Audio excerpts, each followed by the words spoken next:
صدیق کی بیٹی عرض کر رہی ہے پیارے آقا، اے نجبان آقا، کریم آقا، ابو بکر بڑا رقیب القلب ہے، کمزور دل کا مالک ہے، ابو بکر نماز نہیں پڑھا سکے گا، اور کسی کی ڈیوٹی نہ آپ فرمایا میں محمد اللہ کا رسول ہوں، میں ابو بکر کو اجازت دینا وا، ابو بکر جائے تو میرے مسلے تے کھلوے تے نماز پڑھاوے۔ ابو بکر کہتے کملی والے ابو کو میرے پتر کی مجال ہے کہ مسلح رسول تے کھلو کے تے نماز پڑھاوے۔ آپ فرمایا میں محمد صلی اللہ علیہ وسلم کو اجازت دینا جا نماز پڑھا۔ حضور علیہ السلام نے اپنی حیات طیبہ وچ ابو بکر کو مصلی دیتا ہے، اور پنجابی کی تمہیں ایک مثال دے دیا تو سارے نے سمجھ آ جائے گی۔ جب زمین خریدی ہے نا تو دی رجسٹری کرا لیے،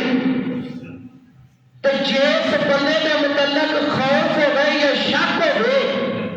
کہ انہیں حق شبہ کر دے انہیں میرے تے دعویٰ کر دے لوگ انہوں گواہ کھاتے ہیں، انہوں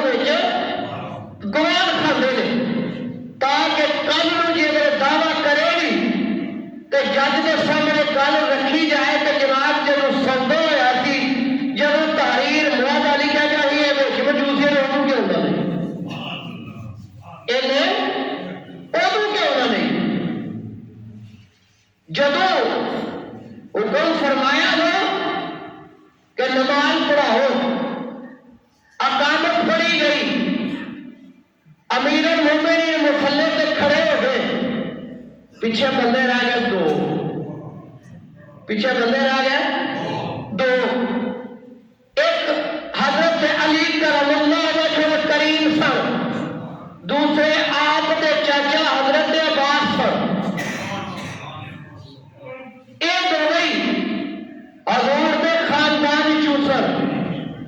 جب جماعت کھڑی ہو گئی آپ نے ایک ہاتھ علی کے منڈے پہ کریا،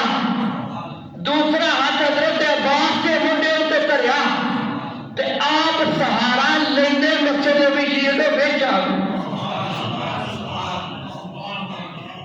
آپ مسجد کے اندر تشریف لے آئے۔ اج بھی جب تسی حرم کے اندر جاؤ نا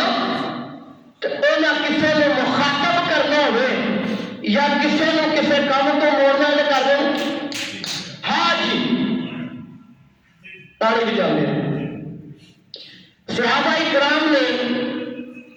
جب امیر المومنین خلیفۃ المسلمین آپ نے پیچھے نماز پہ پڑھ گئے اور نبی پاک صلی اللہ علیہ وسلم بھی آ گئے، مولا کائنات بھی آ گئے،